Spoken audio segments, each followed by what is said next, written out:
बच्चों, केम छो? मजामा? जय Shri Krishna. So today I am here with the new lecture of class 11 chapter number 2 unit and measurement। अभी तक के लेक्चर में हमने पढ़ा था what is physical quantities, type of physical quantities, then उसमें भी हमने फंडामेंटल 7 क्वांटिटीज के बारे में पढ़ा, फिर डिराइव क्वांटिटीज एंड लास्ट में सप्लीमेंट्री फिजिकल क्वांटिटीज। ठीक है, उसके बाद हमने देखा था measurement and the range of length. उसमें भी हमने देखा था पैरेलक्स मेथड। ठीक है, डायरेक्ट मेथड से भी मेजर कर सकते हैं लेंथ। फिर दूसरी मेथड जो पैरेलक्स मेथड थी उससे कैसे मेजरमेंट हो, the distance between earth to planet and the size and the diameter of any planet from the earth. तो ये सब हमने देखा। आज का जो टॉपिक है वो है measurement and the range of mass. तो चलिए स्टार्ट करते हैं। Measurement of mass. सो अगर आप किसी को पूछेंगे व्हाट इज मास, तो वो मास के बारे में ज्यादा कुछ नहीं बता पाएंगे। तभी आपको पता चल जाएगा that mass is the basic or internal property of matter।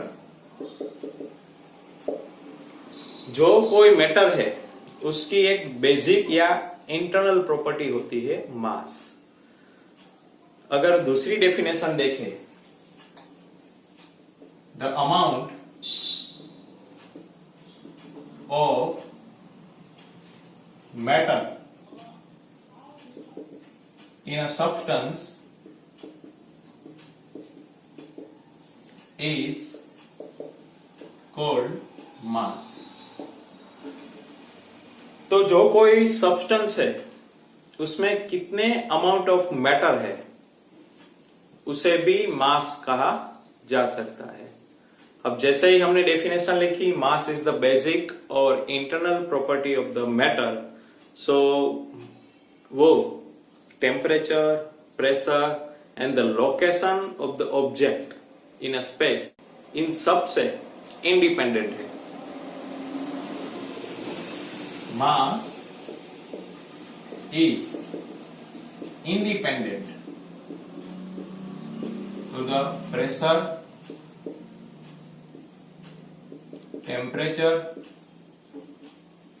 and location of object in a space। ये सब चीज से मास इंडिपेंडेंट है। अब आप बोलोगे सर मास को मेजर कैसे किया जाए? तो मास को मेजर करने की एक सिंपल मेथड है, सिंपल बैलेंस। अगर आप ग्रोसरी शॉप पे जाए तो वहां पे किस तरह से मेजरमेंट होता है, तो उसमें एक मेथड है the gravitational force about this object is compare with the gravitational force act on a standard mass. जैसे कि अगर हम आलू लेने जाए या फिर प्याज लेने जाए तो आपने देखा होगा कि जो पर्सन है वो एक साइड में आलू या प्याज या ये सब रखता है और दूसरी तरफ एक स्टैंडर्ड वेट रखता है।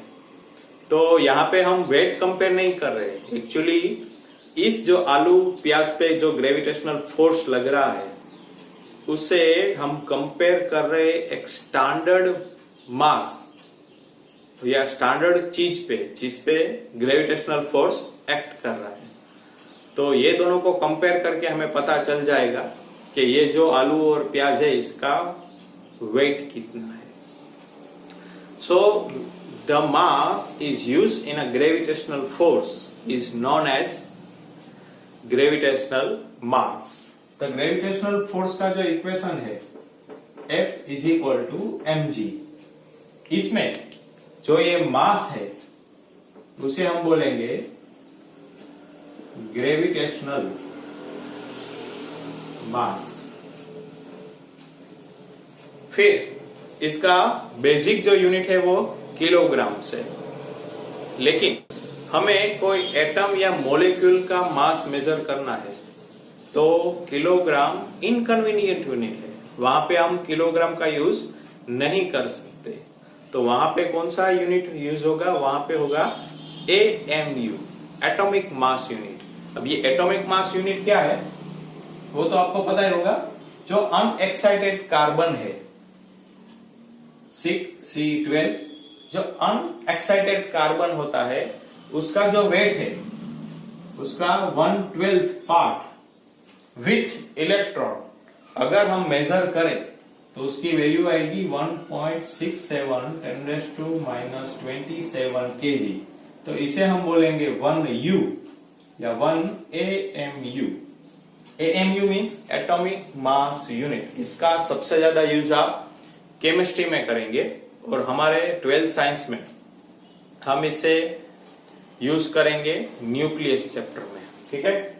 So 1 AMU is equal to 1.67 10⁻27 kg।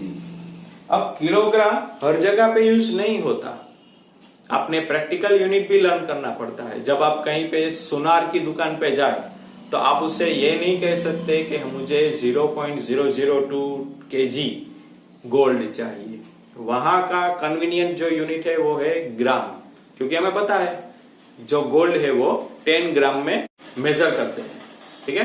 फिर अगर कहीं पे बड़ा सा जो ट्रक है वो लोडेड है, उसमें भी हम ये नहीं कह सकते कि मुझे इतने किलोग्राम सीमेंट चाहिए। वहां पे जो यूज होता है वो कौन सा होता है, टन। तो वो कुछ प्रैक्टिकल यूनिट है, किलोग्राम हर जगह पे यूज नहीं होते। सो जैसी सिचुएशन उस हिसाब से यूनिट यूज करना पड़ता है। अब जो बड़े बड़े स्टार, प्लेनेट या हम अर्थ की बात करें या हमारे यूनिवर्स की बात करें, उस सब के अगर मास हमें मेजर करना है तो उस मास मेजर करने की मेथड है न्यूटन्स ग्रेविटेशनल लॉ से हम उसका मास मेजर कर सकते हैं। ये मेथड हम देखेंगे चैप्टर नंबर 8 में, ग्रेविटेशन में, ठीक है। छोटी जो मॉलिक्यूल्स और एटम की बात करेंगे तो AMU का यूज होता है। डे टू डे लाइफ में हम किलोग्राम का यूज करते हैं। फिर प्रैक्टिकल यूनिट भी देख लिए हमने। अब जो छोटा मास है मीन्स एटम या मॉलिक्यूल्स, तो उसे मेजर करने के लिए एक इंस्ट्रूमेंट है, उसे हम बोलेंगे मास स्पेक्ट्रोग्राफ। इस इंस्ट्रूमेंट की हेल्प से हम मास मेजर कर सकते हैं, ठीक है। तो ये पूरा हो गया मेजरमेंट ऑफ मास। अब हम देखेंगे रेंज ऑफ मास।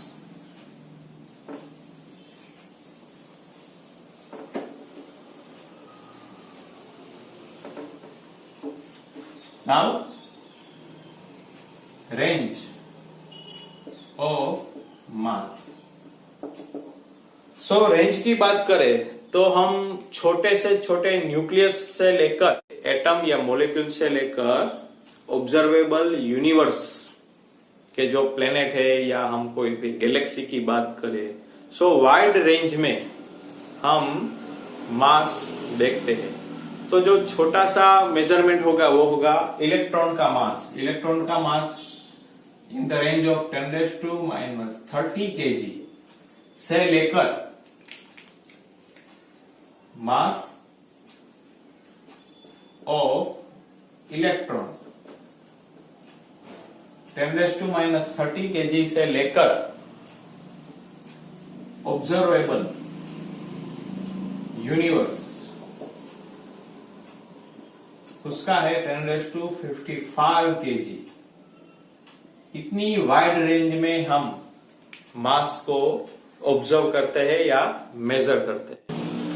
उसके बाद आपकी एनसीईआरटी में टॉपिक है मेजरमेंट ऑफ टाइम, ठीक है। तो टाइम की बात करें तो जैसे ही आपको पता होगा कि पहले तो वॉच नहीं थी, तो टाइम किस तरह से मेजर किया जाता है, तो वो अभी भी दिल्ली में जंतर मंतर प्लेस है, वहां पे विदाउट वॉच भी टाइम मेजरमेंट या टाइम को बताते हैं कितना टाइम हुआ है। वो कुछ इस तरह से कुछ मेथड है, वो आप सर्च कर सकते हैं गूगल में, ठीक है। सो टाइम फिर हम देखेंगे मिली सेकंड में, माइक्रो सेकंड में, ठीक है।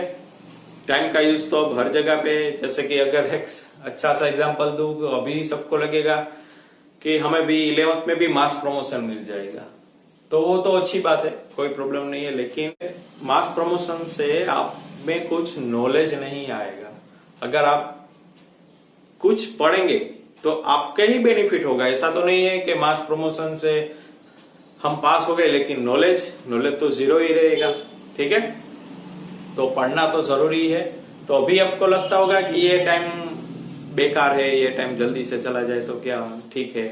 फिर जब एक्चुअल में स्कूल ये सब स्टार्ट तो हो गए, क्योंकि जिस चीज का स्टार्ट होना है उस चीज का अंत भी होना है। तो इस एक टाइम कोरोना का भी अंत हो जाएगा, तब स्कूल ये सब वापस स्टार्ट हो जाएंगे।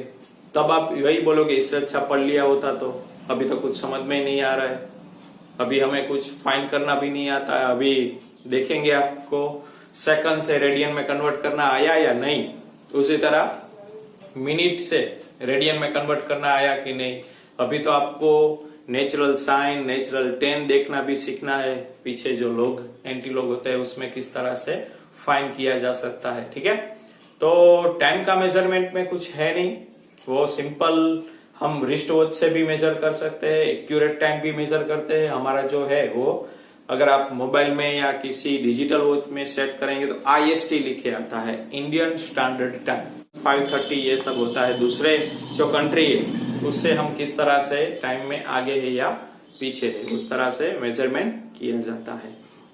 तो चलिए नेक्स्ट जो हमारा टॉपिक है वो है एक्यूरेसी एंड प्रिसिशन। तो एक्यूरेसी एंड प्रिसिशन लर्न करने से पहले हमें देखना पड़ेगा एरर। तो एरर तो हर जगह पे होती है, हम कैलकुलेशन में भी एरर करते हैं। आपको बेसिक डेफिनेशन एरर की भी पता है, कुछ कैलकुलेशन में मिस्टेक होना। तो जैसे कि साइंस एंड टेक्नोलॉजी है वो पूरी एक्सपेरिमेंटल, जो साइंस और टेक्नोलॉजी में जो पूरे एक्सपेरिमेंट होते हैं वो सब मेजरमेंट में ही होते हैं।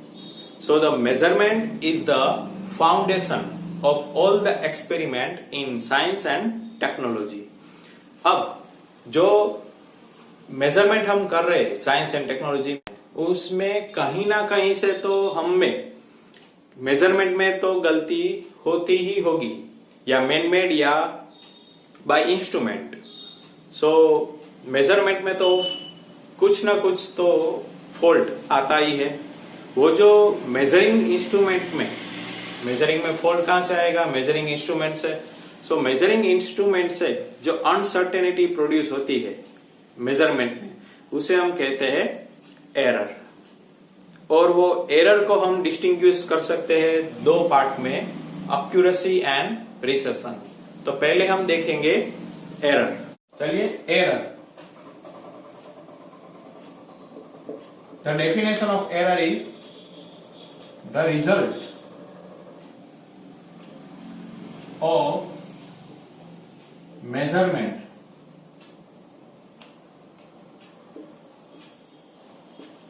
by any measure instrument contain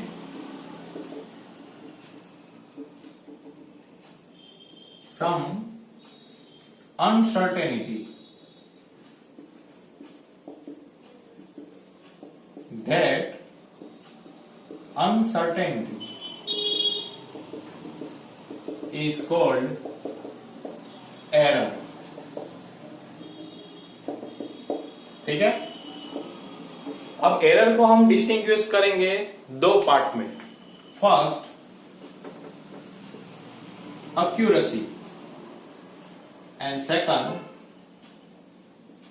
precision। पहले देखते हैं accuracy.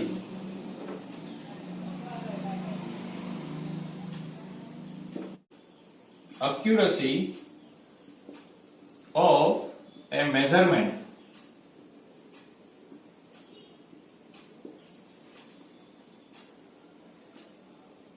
is the measure of how close the measured value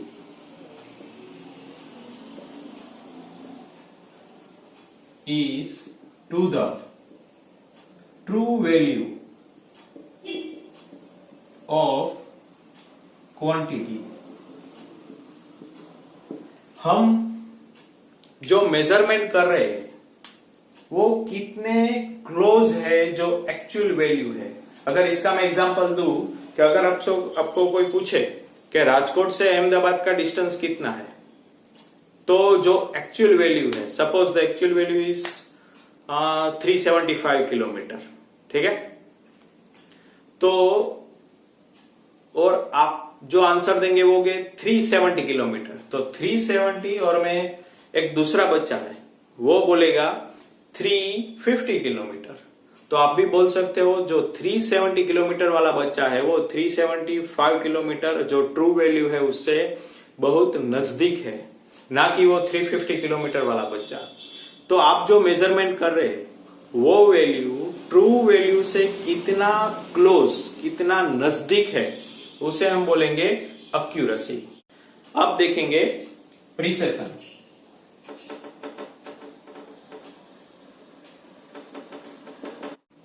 precision tells us that what resolution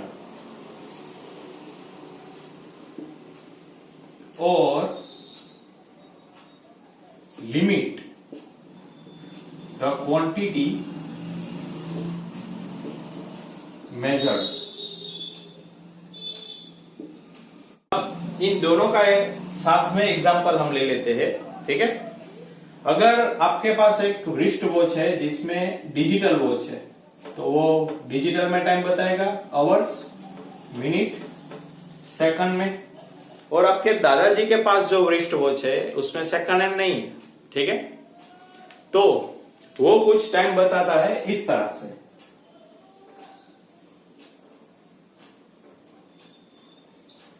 चलिए, अब आप बोलोगे इसमें आवर्स, मिनट एंड सेकंड, तो इसमें जो मेजरमेंट है उसकी लिमिट ज्यादा हो गई। आवर्स में भी मेजर कर रहा है, मिनट में भी मेजर कर रहा है, सेकंड में भी मेजर कर रहा है, तो इसमें प्रिसिशन ज्यादा है। इसमें प्रिसिशन कम है क्योंकि ये आवर्स और मिनट ही बता रहा है, ठीक है। Precision means tell us that what resolution, इसमें कितने रेजोल्यूशन है, आवर, मिनट, सेकंड। इतना ज्यादा रेजोल्यूशन हमने ले लिया कि हमको सेकंड में भी टाइम मिल रहा है कि कितनी सेकंड चेंज हो रही है। यहां पे अगर आप दादा की वॉच देखेंगे, अपने ग्रैंडफादर की, तो आवर्स एंड मिनट है, इसमें सेकंड है ही नहीं। तो सेकंड में ये प्रिसिशन हमें नहीं बता रहा, ठीक है।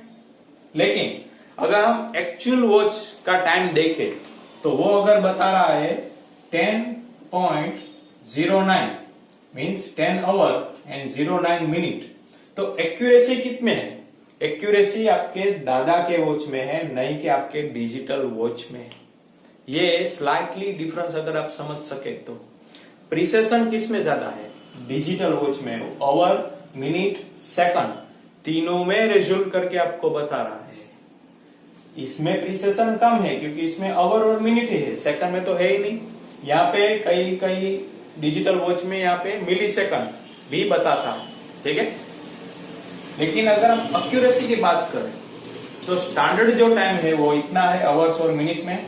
तो जो दादा की वॉच है वो एक्यूरेट है compare to the digital clock, ठीक है।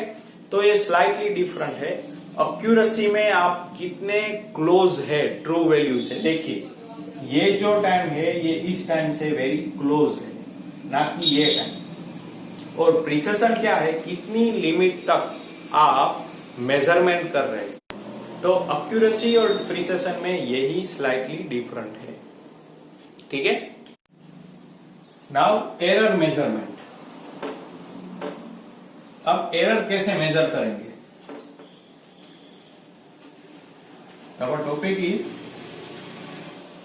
error measurement।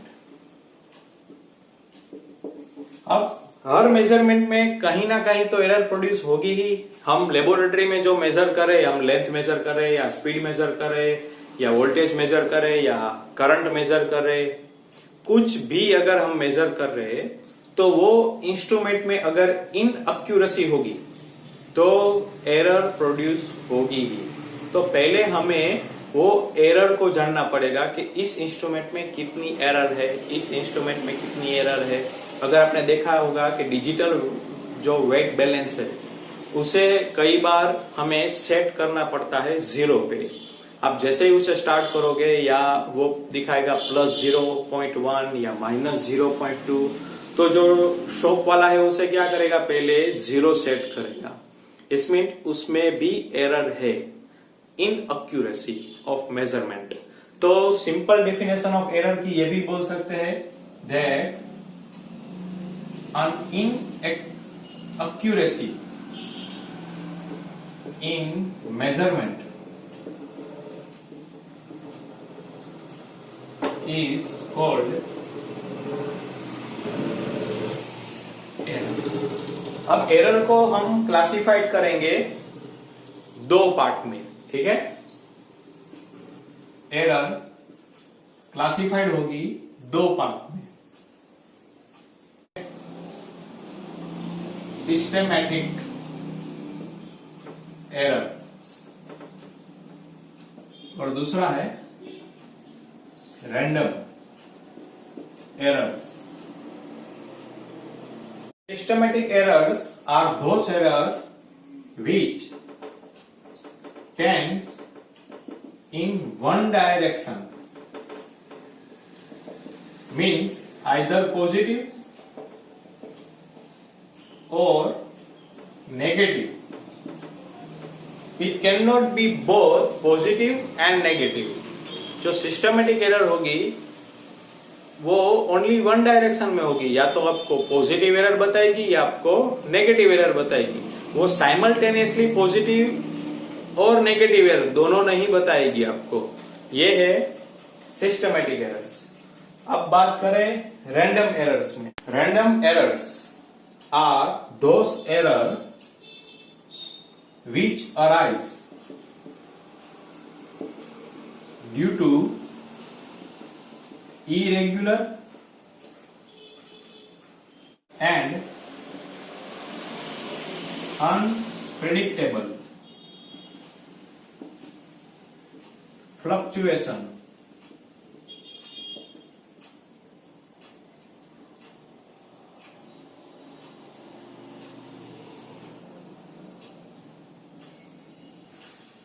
factors affecting measurement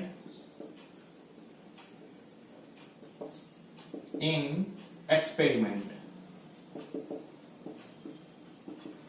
means random error है वो दोनों हो सकती है, पॉजिटिव और negative. Random error can be both positive और नेगेटिव, और ये दोनों साथ में भी हो सकती है। ऐसा नहीं है कि पॉजिटिव ही दिखाएगा या नेगेटिव, वो तो सिस्टमेटिक एरर्स है ही।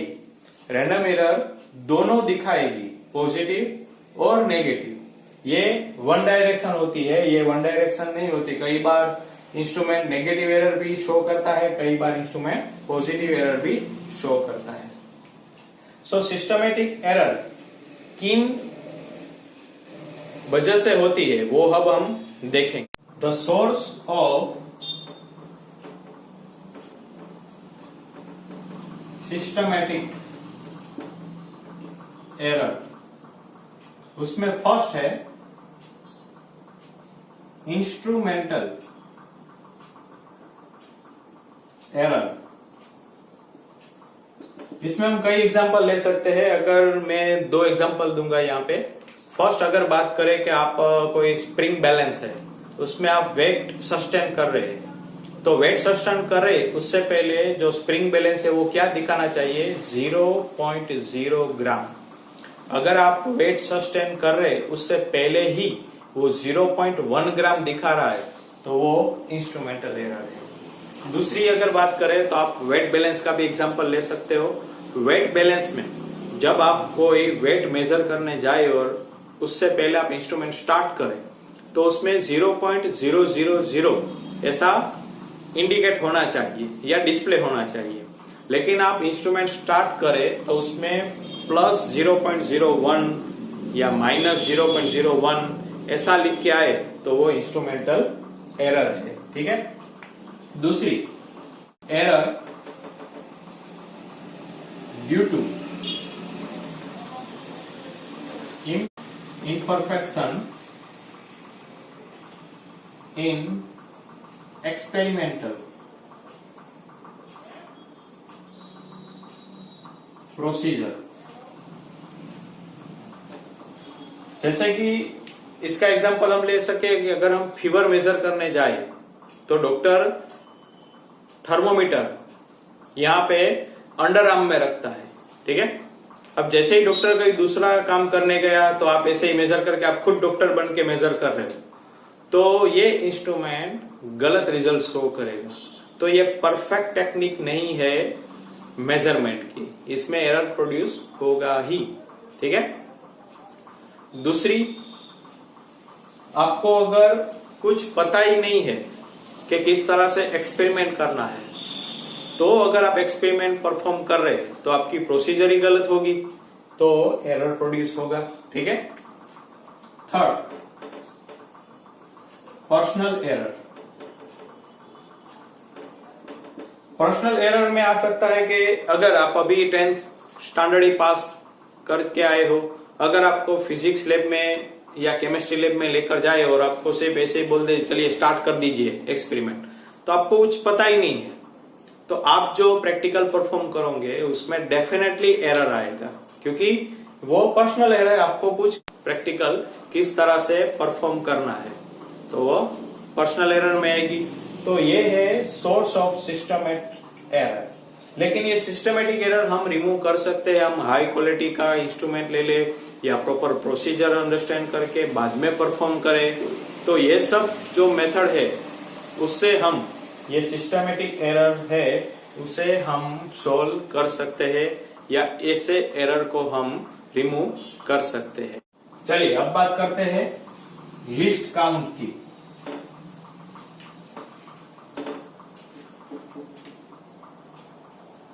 List count, the smallest value measured by measuring instrument is called least count value. The definition is the smallest value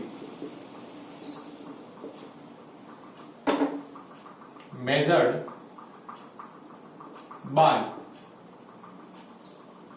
measuring instrument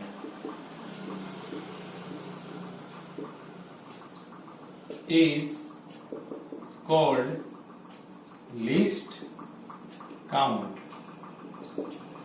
So, अगर हम बात करें मीटर स्केल की या वर्नियर कैलिपर्स की या स्फेरोमीटर की और स्क्रू गेज की, जो छोटी सी छोटी वैल्यू मेजर की जाए उस इंस्ट्रूमेंट से, तो उस वैल्यू को उस इंस्ट्रूमेंट की लिस्ट काउंट हम बोलेंगे। इस मीन्स उस इंस्ट्रूमेंट में इतनी लिस्ट काउंट प्रोड्यूस हो सकती है, इतनी लिस्ट काउंट हम मेजर कर सकते हैं, इससे छोटी लिस्ट काउंट हम मेजर नहीं कर सकते। तो आपको याद रखना है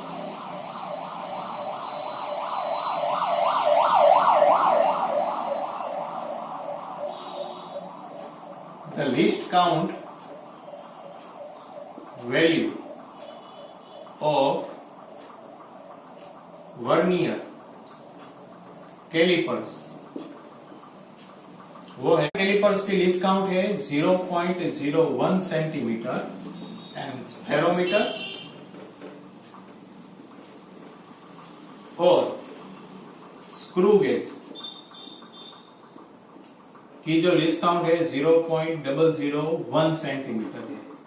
अब आप बोलोगे सर लिस्ट काउंट कैसे मेजर की जाए, तो उसका फॉर्मूला है, मैं यहां पे लिख देता हूं। List count of vernier calipers is equal to pitch upon number of division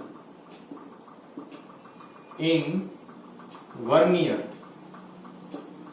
scale.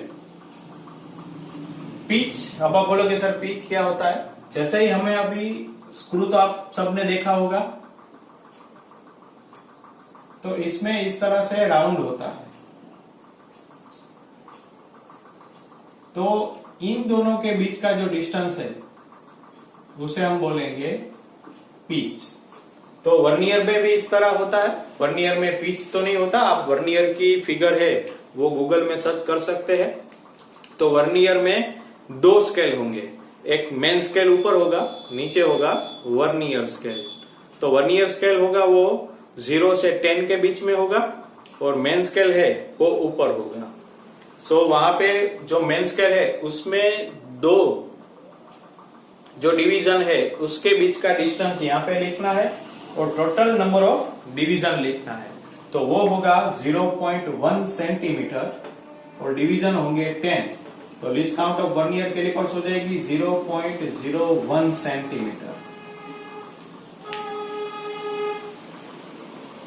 उसी तरह least count of screw gauge, इसमें भी pitch upon number of division on circular scale. इसमें भी पिच ये एक राउंड जैसा होगा. आप अगर स्क्रू गेज की फिगर देखें तो इस तरह से यू शेप में होगा, फिर यहाँ पे एक स्ट्रेट जैसा होगा, वहां पे मेन स्केल होता है, वहां पे पिच भी आ सकता है, फिर इस तरह से घुमाना होता है. ठीक है, वो जो घुमाएंगे उसमें 0 से लेकर 100 तक का स्केल होता है जिसे हम सर्कुलर स्केल बोलते हैं. इसमें वर्नियर स्केल होता है, इसमें सर्कुलर स्केल होता है. सो पिच का डिस्टेंस वही 0.1 सेंटीमीटर और सर्कुलर होता है 100. तो ये हो जाएगा 0.001 सेंटीमीटर. तो आपको एग्जाम में या एक्सपेरिमेंट में याद रखना है वर्नियर कैलिपर्स के लीस्ट काउंट है 0.01 सेंटीमीटर एंड स्क्रू गेज की लीस्ट काउंट है 0.001 सेंटीमीटर. ठीक है, अब हम देखेंगे एस्टिमेटेड ऑफ एरर. अगर एरर प्रोड्यूस हुई है तो उसे मेजर तो करना पड़ेगा, वो प्लस में है या माइनस में है या तरह से एरर प्रोड्यूस हुई है, वो अगर जान सकेंगे तो ही हम प्रॉपर वैल्यू मेजरमेंट कर सकते हैं. ठीक है, जैसे कि अगर मैं एग्जांपल दूं कि इसमें वेट कर रहे हैं तो वो ऑलरेडी आपको -2 kg शो कर रहा है. तो अगर आपका वेट 58 kg है तो आप क्या करेंगे, -2 है वो आपके वेट में प्लस कर देंगे तो आपका वेट हो जाएगा 60 kg which is proper, which is accurate. तो 60 kg आपका वेट है. अगर आप उसी वेट बैलेंस में वेट करने जाए और वो ऑलरेडी +2 kg दिखा रहा है तो आप क्या करेंगे, आपके 58 kg में से 2 kg माइनस कर देंगे. इट मीन्स अगर आपको मैं ये जो एग्जांपल से पता चला कि अगर नेगेटिव में एरर है तो आपको उस वैल्यू को आपकी मेजरमेंट में ऐड करना है, और अगर ऑलरेडी पॉजिटिव एरर है तो आपकी जो मेजरमेंट है उसमें से उसको माइनस करना है.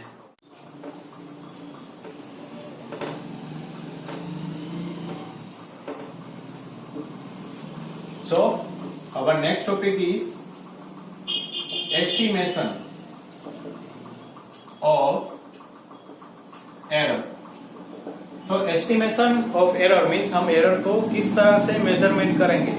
तो उससे पहले ये एक टेक्निक है मेजरमेंट करने की एरर की. तो उसमें पहले हम देखेंगे एब्सोल्यूट एरर.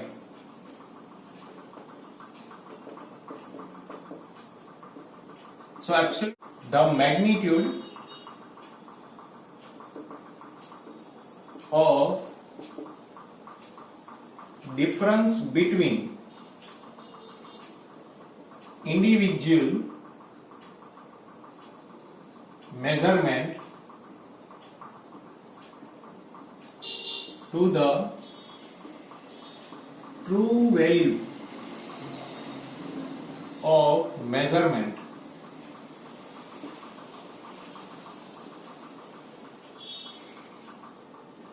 is called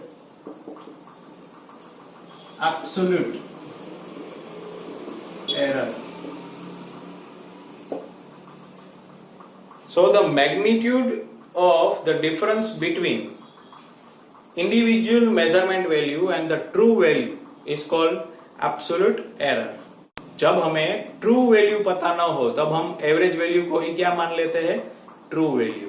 जैसे कि एग्जांपल दूं कि कहीं का डिस्टेंस हमें पता ना हो तो हम एवरेज ही ले सकते हैं कि 300 से 400 किलोमीटर में होगा, तो वो जो एवरेज वैल्यू है उसे हम ट्रू वैल्यू मेजरमेंट कर लेते हैं। तो अगर हम कोई एक्सपेरिमेंट परफॉर्म कर रहे हैं, ठीक है, तो हमें जो फिजिकल क्वांटिटी है ए, हमें फिजिकल क्वांटिटी जो ए है उसकी मेजरमेंट कर रहे हैं और उसमें जो रीडिंग आ रहे हैं वो A1, A2, A3 dot dot up to AN है। तो हम किस तरह से एवरेज निकालेंगे, A bar A1 plus A2 plus A3 dot dot dot AN divided by N। इसे हम शॉर्ट में भी लिख सकते हैं 1 by N sigma I is equal to 1 to N AI। अब आप बोलोगे सर ये क्या है, एडिशन करने की दो मेथड है, सिग्मा एंड इंटीग्रेशन। इंटीग्रेशन तो अभी नहीं आएगा, ठीक है। सिग्मा, जब एडिशन कंटिन्यूस ना हो,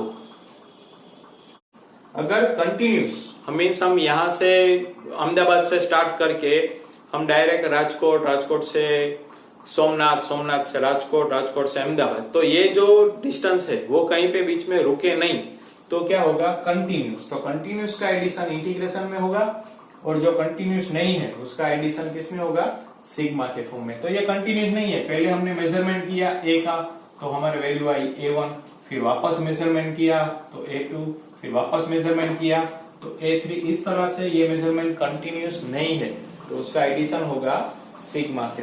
एब्सोल्यूट एरर देखते हैं, the absolute error in individual measurement. तो वो किस तरह से देखेंगे, डेल्टा A1 जो एवरेज वैल्यू है उसे हमने ट्रू वैल्यू मेजरमेंट कर लिया, उसमें से इंडिविजुअल हम माइनस कर देंगे, A1 फिर A2 A bar minus A2 फिर A3 A bar minus A3 up to delta AN A bar minus AN। So जो एब्सोल्यूट एरर आई है इंडिविजुअल मेजरमेंट की वो पॉजिटिव भी हो सकती है, नेगेटिव भी हो सकती है, तो हमें इसका मीन लेना है, उसे हम बोलेंगे average absolute error. Now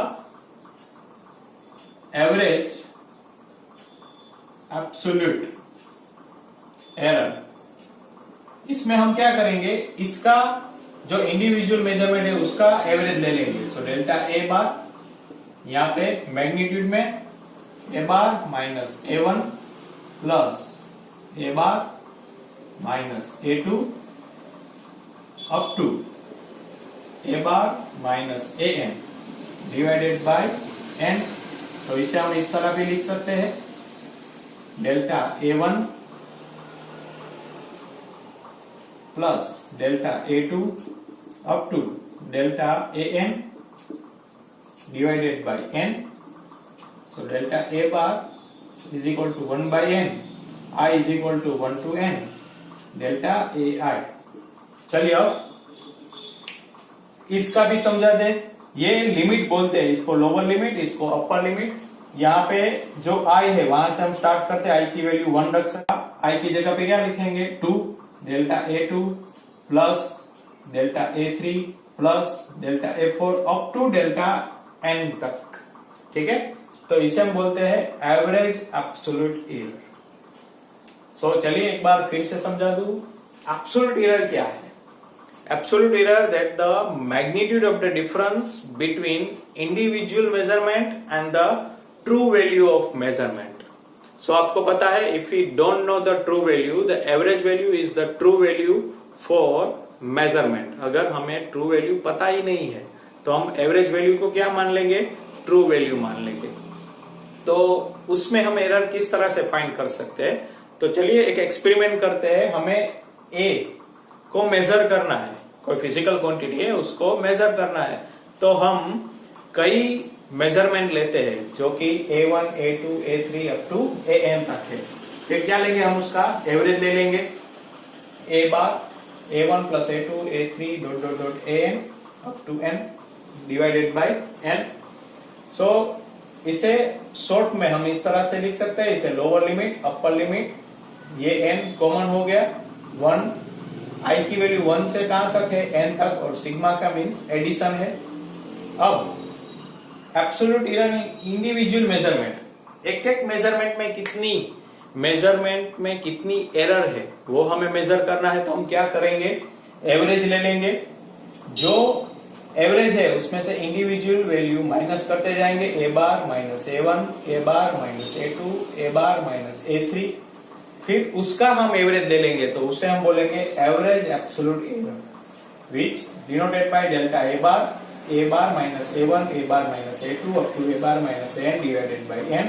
so A bar minus A1 को हम क्या लिख सकते हैं, डेल्टा A1 मैग्नीट्यूड में, A बार माइनस A2 को क्या लिख सकते हैं, डेल्टा A2 इन मैग्नीट्यूड। फिर उसको भी हम शॉर्ट में इस तरह से लिख सकते हैं। तो ये थी एब्सोल्यूट एरर, फिर एवरेज एब्सोल्यूट एरर। तो चलिए नोट कर लिया।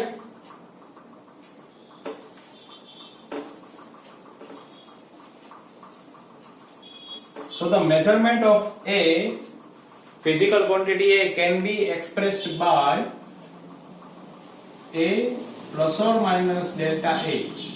कोई भी फिजिकल क्वांटिटी में एरर कितनी प्रोड्यूस हो वो हम इस फॉर्म में लिख सकते हैं। तो इससे हमें पता चल जाता है कि value can be express bye A plus delta A बार और A माइनस डेल्टा A बार। ठीक है, फिर हमें देखना है relative error.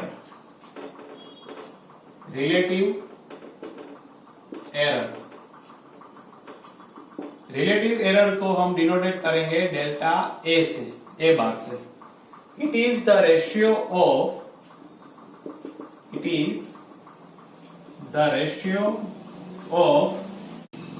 Mean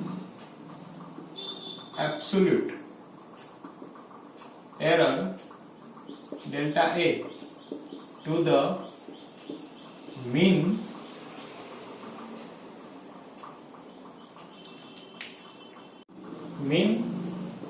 value of A bar of measurement. So delta A is equal to delta A on A bar. Now last, percentage error।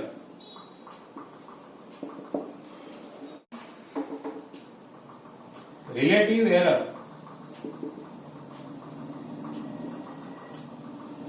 can be expressed in percentage, so it's called percentage error।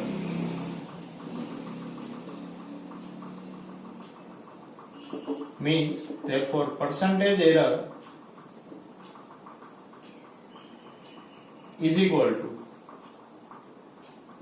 delta A bar into 100% और delta A bar upon A bar to 100%।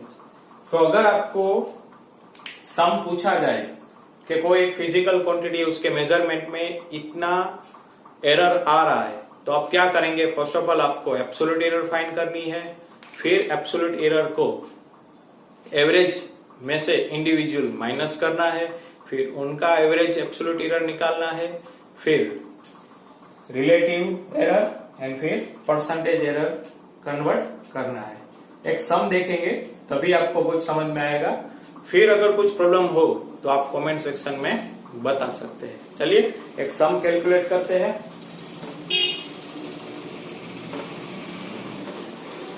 चलिए एक सम की practice करते हैं तो आपका जो concept है वो ज्यादा क्लियर हो जाएगा।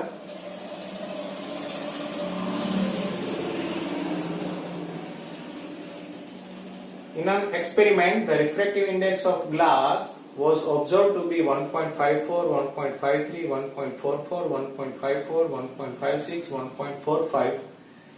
So calculate average absolute error. तो आपको जो रीडिंग दिया गया है उसमें आपको एवरेज एब्सोल्यूट एरर फाइंड करनी है, रिलेटिव एरर फाइंड करनी है, परसेंटेज एरर फाइंड करने। तो पहले हम फाइंड करेंगे absolute error of refractive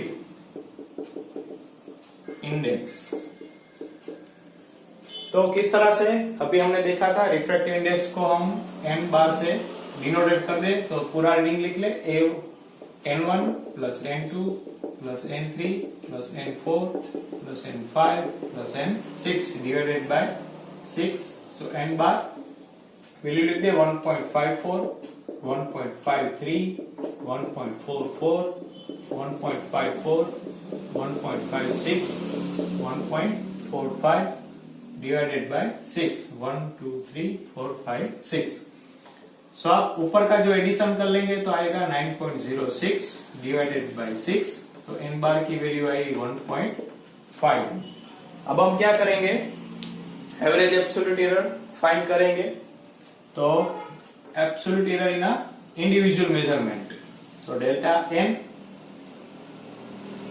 1 n bar minus n1।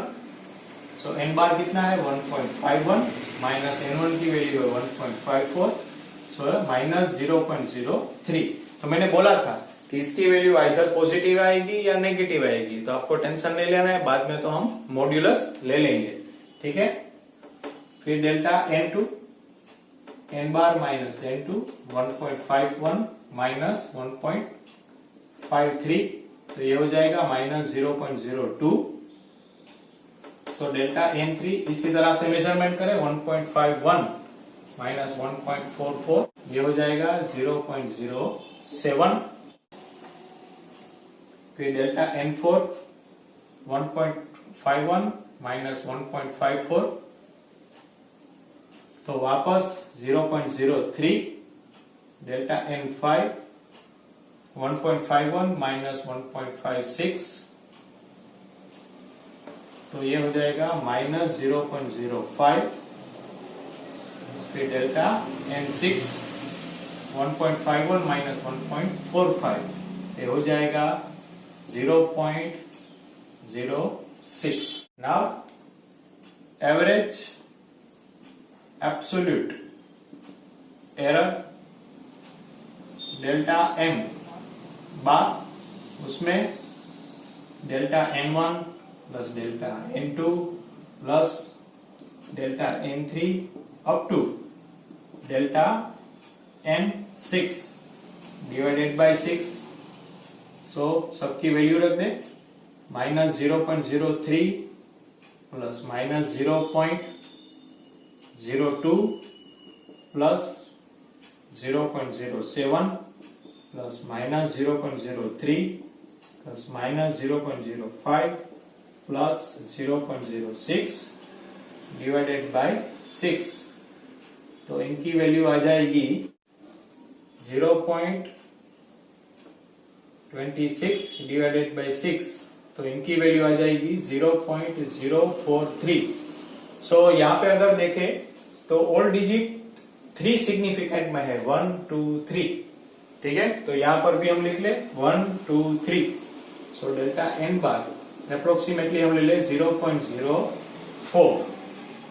अब बात करेंगे रिलेटिव एरर की। So relative error, so the measurement of refractive index can be expressed by n is equal to n bar plus और minus delta n bar. तो हमने लिखा था n बार की वैल्यू है 1.51 प्लस और माइनस 0.04, तो इसे हम लिख सकते हैं 1.51 प्लस 0.04 और 1.51 माइनस 0.04, ठीक है, इस तरह से।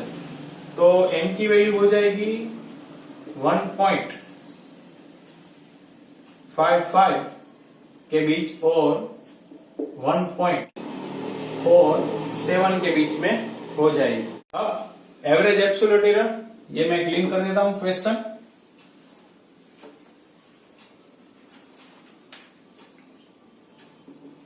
Average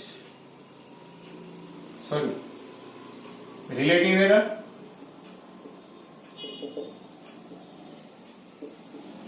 delta n bar, so it is the ratio of mean absolute error upon individual absolute error, 0.04 upon 1.51, so 0.2693, तो इसे हम अप्रोक्सीमेटली ले गए 0.3। नाउ परसेंटेज एरर,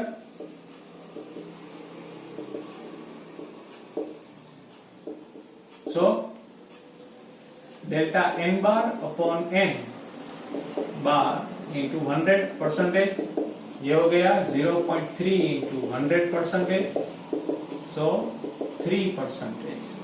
तो इस तरह से हम एवरेज वैल्यू, इस तरह से हम absolute error, average absolute error, relative error and percentage error find कर सकते। चलिए एक सम मैं आपको होमवर्क में देता हूं, आप ट्राई करिए। In Ohm's experiment the value of an unknown resistance were found to be 4.12 ohm, 4.08 ohm, 4.22 ohm, 4.14 ओम।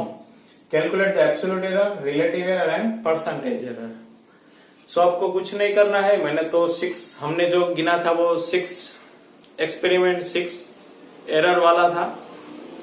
यहाँ तो आपको 1, 2, 3, 4 ही दिया गया है। पहले आप फाइंड करेंगे एब्सोल्यूट एरर, फिर उसका जो आएगा आंसर उसमें से इंडिविजुअल माइनस कर देना, फिर उसका एवरेज निकाल देना, फिर रिलेटिव फाइंड कर देना, फिर परसेंटेज फाइंड कर देना। ठीक है। और ऐसा ही एक सम आपके टेक्स्ट बुक में इनसाइड 2.7 है, वो भी आप ट्राई करिए। ठीक है। सो आज का लेक्चर बस इतना ही। पढ़ते रहिए, हंसते रहिए, अपना परिवार का ख्याल रखिए। जय श्री कृष्ण।